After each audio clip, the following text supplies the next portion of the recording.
Prostor, kjer je stala neugledna stavba Novi trg 6, je danes makadamsko parkirišče, a že nekaj let je tam v načrtih pozidava, le da so se skozi leta nekoliko spreminjali lastniki pa tudi načrti. Zdaj na mestni občini pripravljajo nov občinski podrobni prostorski načrt. Ta čas usklajujejo rešitve in iščejo pravo mero racionalne pozidave, da ne bi gradili pretirane nove infrastrukture, pravi župan Gregor Macedoni. Predvsem je bistven element tega četrti krak križišča, ki bi lahko temeljito posegel v območje, ker je danes raste nekaj dreves. Če bomo uspeli vse te elemente nekako pravilno uskladiti, kar verjamem bo tudi OPPN tisti, ki bo dejansko prinesel podlago za investicijo, ki bo v razvojna priložnost za Novo mesto in ne tako, kot jo danes vidijo, zgolj neka nepotrebna investicija. V društvu Novo mesto, ki so že ves čas dejavni sogovornik pri urejanju tega prostora, so s pomočjo ankete ugotavljali, kakšne so želje meščanov. Sami namreč niso za to, da bi ta predel pozidali, sploh ne zdajšnjega zelenega prostora pred kulturnim centrom Janeza Trdine, pač pa da bi bil tam park tako, kot je nekoč že bil. Namreč na eni strani tudi v boljših časih, to se pravi, ko še ni bilo krize, očitno investicija ni bila izvedljiva. Po drugi strani pa bi s tem novim predlogom tega ogromnega objekta v parku, tukaj poudarjam ne samo na območju makadamskega parkirišča, to se pravi, kjer je nekoč stala tako imenovana nova občina, ampak tudi v parku, bi s tem v bistvu precej okrnili podobo, pojavnost in pričevalnost kulturnega centra Janeza Trdina v prostoru, ki svojo zleknjenostjo, je pa to avtorsko delo Petra Krševana iz leta 1975, enostavno potrebuje, bi rekel, zračnost in pa seveda tudi neko zeleno okolje. Mislim, da je izhodišče te ankete napačno. Mi ta trenutek nimamo na tem območju parka. Park je bil pred 100 leti. Mislim, da mora Novo mesto danes iskati razvojne priložnosti in se ne vračati 100 let in več nazaj. V anketi na spletni strani društva je sodelovalo 79 občanov in občank, v društvu Novo mesto pa upajo, da bodo ti rezultati v pomoč občini pri premisleku glede usode tega prostora. Ker velika večina, dobrih 60% vseh anketirancev se je zavzelo, da bi v bistvu obnovili mestni park na celotnem območju, torej tudi v območju makadamskega parkirišča, kjer je že stal objekt. No, neka slaba ali pa 1/3 anketirancev se je pa nekako poistovetila z našim kompromisnim predlogom, to se pravi, da se na tem makadamskem parkirišču v območju oziroma obsegu nekdanje nove občine zgradi nov objekt, a sočasno tudi ohrani park pred kulturnim centrom Janeza Trdina. Samo 6 glasov je podprlo predlog občine po tem novem objektu. Vsak lahko ima svoje mnenje in želje. Nekako strokovno je bilo to področje že zdavnaj opredeljeno strani urbanistov in stroke, tudi Zavoda za varstvo kulturne dediščine. Nikoli ni nobena od teh inštitucij, ki so te posamezniki in tudi zelo pripadajo oziroma delujejo v njih, ni nikoli predlagala, da bi to območje imeli za zelene površine oziroma mestni park. Golob pravi, da bodo pri zagovarjanju nadaljnjega dogajanja glede ureditve novega trga upoštevali mnenja anketirancev, se pa zavedajo, da se trenutno, ko prostorski dokument še ni prišel pred občinski svet, marsikdo še ne poistoveti s to problematiko. Zakaj pa si v društvu želijo ohraniti in celo razširiti park? Tukaj je predvsem ta vidik, to se pravi, bi rekel, vplivov novega objekta, zlasti po tem zadnjem predlogu, na sosednje objekte.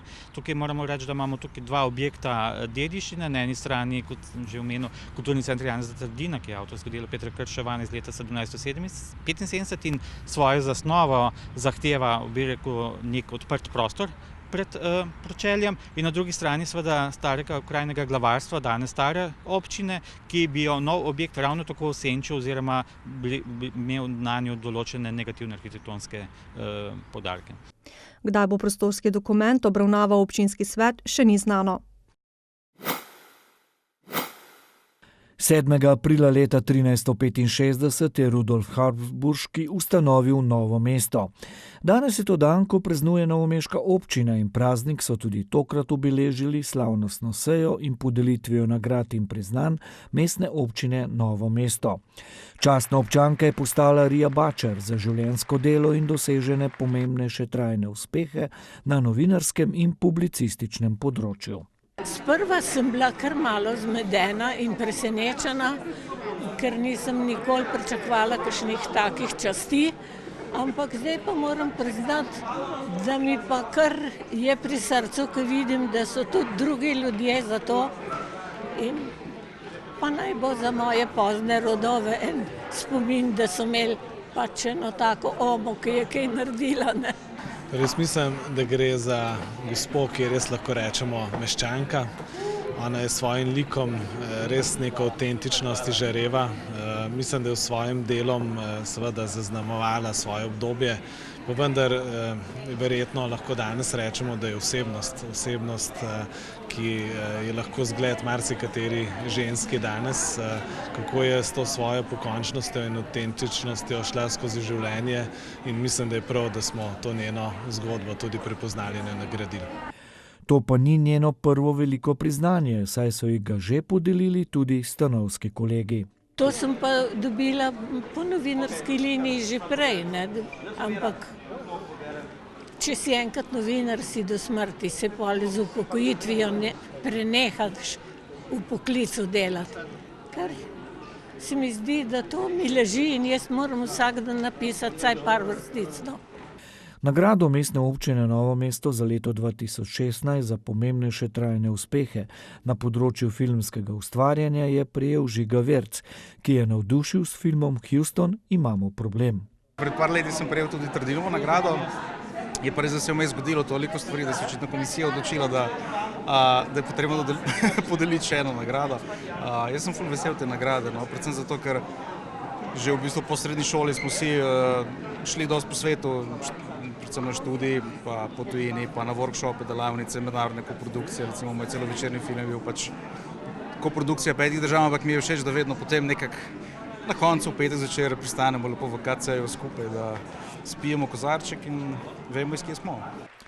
Za pomembnejše trajne uspehe na področju športa je nagrado občine prejel Primož Kobe. Svoj čas vrhunski športnik, danes pa prav tako odličen trener. To mi je ena spodbuda za naprej, pa mislim, da se bom, ko bom starejši, mogoče spominjal tega kot eno priznanje na svojo dosedanjo prehodno pot. Na nek način je to priznanje tudi za šport. Sem zelo vesel, da so v bistvu me prepoznali in se moram zahvaliti svojim predlagateljem, ki so v bistvu res zbrali en kup dosežkov, katerih še sam sem že nekatere pozabil. Prav tako je nagrado novomeške občine za pomembnejše trajne uspehe na vzgojno-izobraževalnem področju prejela Zinka Muhič, ki je že od leta 1979 učiteljica matematike in fizike na osnovni šoli Center. Zelo sem počaščena, ker je to plod dela z mladimi, z mojimi učenci, z našimi starši in tudi osebno zame velikansko zadovoljstvo delo na matematičnem področju. Prav posebej sem ponosna za vse moje sodelavce, ker samo eden ne more biti uspešen. Uspešni smo lahko samo skupaj.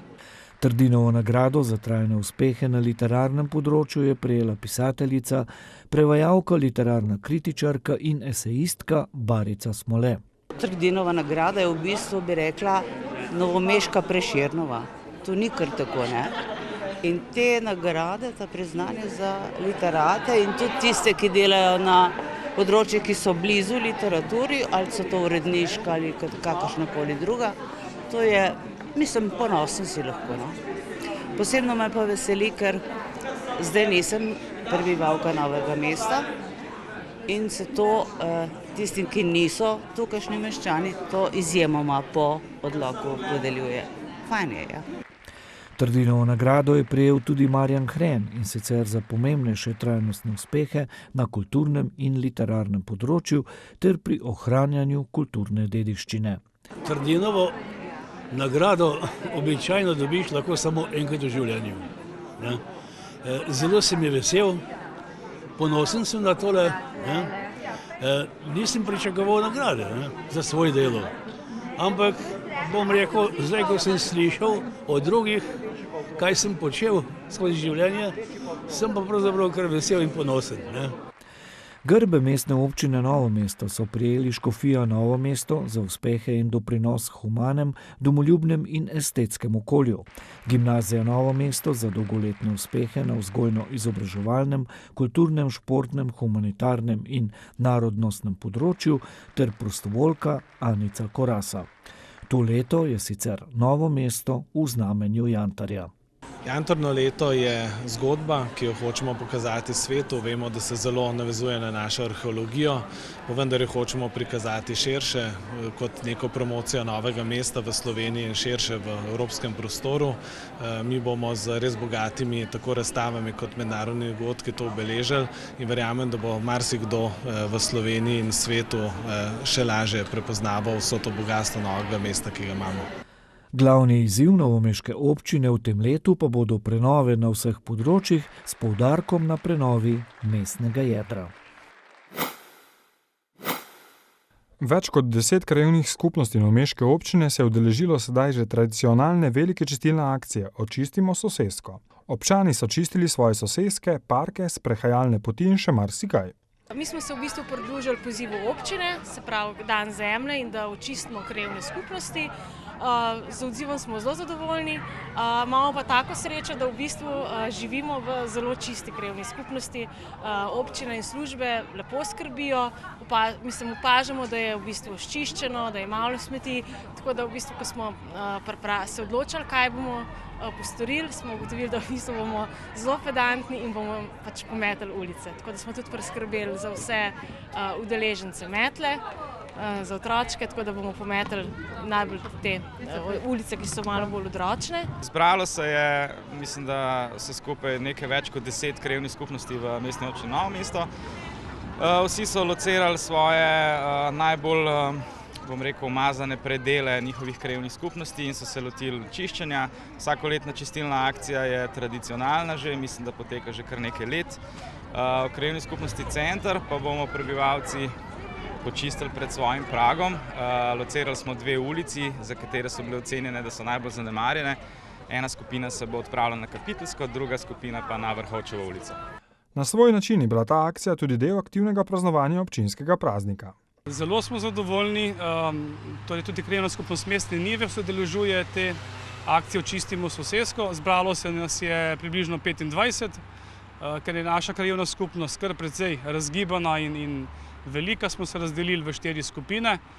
Udeležujejo se jih tako otroci kot starejši krajani. Ekološke akcije so v zadnjih letih postale dobrodošla stalnica v dolenjski prestolnici. Mislim, da se tudi že veliko bolj dosledno ločujejo odpadke, pri nekaterih ja. Ko se pa kdaj po kakšnem žuru sprehodiš po sprehajališčih, pa po kakšnih nočnih, pa ne vem. Pa mislim, da ni, da včasih, ne vem, kakšna stara teta, ampak da ni bilo tako, da smo pa spravili za sabo. Predvsem se to pozna pri mlajših generacijah, ki imajo veliko akcij takšnih in drugačnih v šolah, v vrtcih. Žal pa se še vedno najde tudi kakšen starejši, ki odlaga v za to neprimernih okoljih. Samo mesto ima svojo specifiko, ga čistijo tudi komunala in trata in koncesionarji. Verjamem pa, da se je veliko črnih odlagališč, predvsem po ruralnih krajevnih skupnostih, saniralo v zadnjih nekaj letih, predvsem teh večjih odlagališč, ki so bile najbolj črne točke, recimo v gozdovih pa travnikih. Kot prvo ugotavljamo, da je žal še vedno zaveščenost premajhna, še vedno vse preveč odpadkov pristane v naravi. Se pa seveda opaža tudi to, da krajanom, torej občanom, nam ni vseeno, kaj se z naravo dogaja in se teh akcij, kot opažam tudi po drugih krajevnih skupnostih, pa seveda tudi po funkciji direktorja komunale, da je saj zavest tistih krajanov, ki si želijo čistega okolja, tako velika, da potem sodelujemo v čistilnih akcijah. Krajani določenih krajevnih skupnosti najbolje vedo, kateri predeli in ulice so pri njih v najslabšem stanju. Kar se tiče naše krajevne skupnosti, smo zaznali približno 3-4 take točke, tako tudi to bomo danes očistili. Na splošno pa je teh črnih točk vedno manj, žal pa še vedno preveč. Morda še najpomembnejši vidik čistilne akcije je v tem, da se vsako leto udeleži več mladih. Začeti moramo z otroci. In otroci nas posnemajo in so nam lahko tudi vzor. Mislim, da so zelo dobro osveščeni in poznajo in vejo, kako se ravna z okoljem. To je generacija, ki nas bo seveda nasledila in če bo ta zavest že sedaj, ko so majhni, potem sem prepričan, da takih akcij v prihodnje ne bo potrebno, ker bodo krajani že sicer ločevali in odlagali odpadke v zabojnike. Nekatere novomeške krajevne skupnosti pa bodo svoje čistilne akcije izpeljale v drugih aprilskih dneh. Novomeška občina zasleduje cilj, da bi za kolesarstvo navdušila čim širši krog občanov. Med kolesarji so tudi najmlajši, ki šele postajajo aktivni udeleženci v prometu. Na pomen varnega kolesarjenja opozarjajo tudi z vseslovenskim programom Varno na kolesu, v katerega sta letos med novomeškimi osnovnimi šolami vključeni tudi osnovni šoli Brusnice in Grm, ki je gostila regijski dogodek ob zaključku razpisa. Projekt Varno na kolesu nam je prišel zelo prav v sklopu že rednega učnega programa in pa dodatnega. Novo mesto se zelo razvija, trudijo se na vse načine, tudi z ureditvijo kolesarskih stez in pa s šerov sistema. Pomembno je, da kljub temu, da nimamo najboljših pogojev za kolesarjenje, da se trudimo učence dobro naučiti, z otroki in starši promovirati zdravo življenje, s tem veliko hoje peš in pa kolesarjenja. Slovenski osnovnošolci s pomočjo programa Varno na kolesu, ki ga organizira družba Butan Plin skupaj z več ustanovami, tudi letos spoznavajo pravila, kako se obnašati kot udeleženci v prometu. Že 5. leto se družimo v okviru tega programa Varno na kolesu. Osnovni namen je spodbujanje večje varnosti pri teh najmlajših, torej tistih, ki se šele v novi vlogi kolesarjev vključujejo v projekt. Projekt je torej namenjen tistim, ki v tekočem šolskem letu opravljajo kolesarske izpite. Poleg tega spodbujanje varnosti seveda uporaba ustrezne kolesarske opreme. Kot udeleženec v prometu, ko sem na kolesu, se počutim dobro. Nekateri vozniki me spoštujejo, nekateri so tudi neučakani in zato ne razmišljajo svojo glavo in delajo napake. Pomladansko vreme na ceste privabi tudi več kolesarjev. Na grmski osnovni šoli opažajo, da se vse več otrok k pouku pripelje s kolesom. Začeli smo s 5, 10, 15, 20, uredili bomo tudi mesta, kjer bodo lahko puščali kolesa, tako da mislim na vsako leto več, jih pa zelo dobro naučimo, tako da mislim, da je to dobra popotnica za življenje. Pa te kaj strah kot udeleženca v prometu, če si kolesar? Ne. Kakšni so pa vozniki? Zelo strpni. Čakajo, ko gremo na pešce, nas počakajo, da mi prečkam, potem pa gre naprej. Več bo kolesarjev, bolj bodo ti opazni na cesti.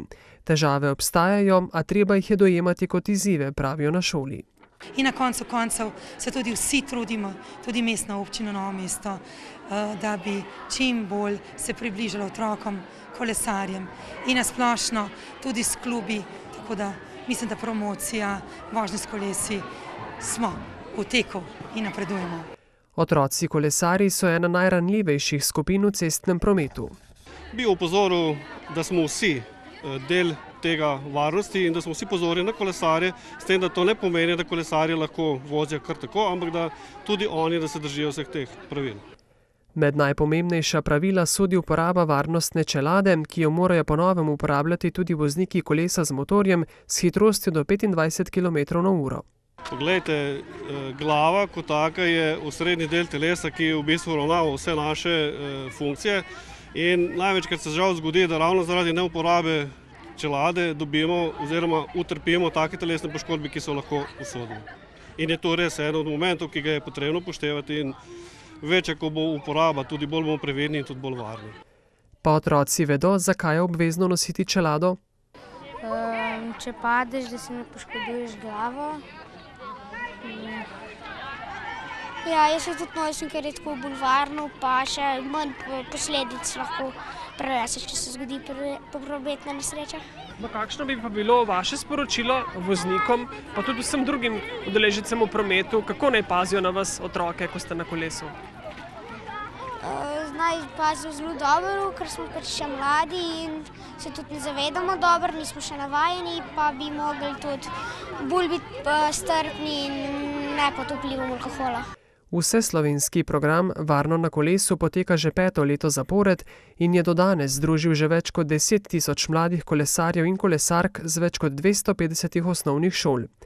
Lani je bila zmagovalka razpisa na državni ravni osnovna šola Bršljin, Letošnji udeleženki zaključne prireditve v Ljubljani z dolenjskega območja pa sta podružnična šola Dobrnič in osnovna šola Karmel. Župan Gregor Macedoni in minister za infrastrukturo Peter Gašperšič sta podpisala sporazum o sofinanciranju težko pričakovane rekonstrukcije ceste skozi Velike Brusnice in Šmihelske ceste med Šukletovo in Smrečnikovo ulico. Gre za pomembni naložbi, ki sta v načrtu že nekaj let, njuna izvedba pa naj bi pripomogla k večji prometni varnosti. Gre torej za ureditev same Šmihelske ceste skozi samo naselje, kjer bosta torej občina in Direkcija Republike Slovenije za infrastrukturo to še v letošnjem letu začela gradbena dela. Uredili bodo pločnike, javno razsvetljavo in komunalno infrastrukturo. Podobno načrtujejo tudi v Velikih Brusnicah, kjer bodo poskrbeli še za regulacijo struge potoka. Trenutno pripravljajo javno naročilo za izbiro izvajalca, dela pa naj bi stekla v drugi polovici tega leta. Mestna občina je lansko poletje že poskrbela za prestavitev zakristije pri cerkvi, s čimer so omogočili dovolj prostora za razširitev ceste in pločnik. Naložba na Šmihelski cesti je nekaj več kot 850 tisoč, od tega 60% prispeva Direkcija Republike Slovenije za ceste in 40% mestna občina. V Velikih Brusnicah pa je investicija nekaj okoli 2 milijona 400, od tega prispeva 440 tisoč novomeška občina. Obe naložbi naj bi zaključili v naslednjem letu. Letos mineva 25 let od vpeljave prvega robota v proizvodnjo na Dolenjskem, v Beli krajini in Posavju. S prvim robotom v jugovzhodnem delu Slovenije se lahko pohvalijo v podjetju TPV.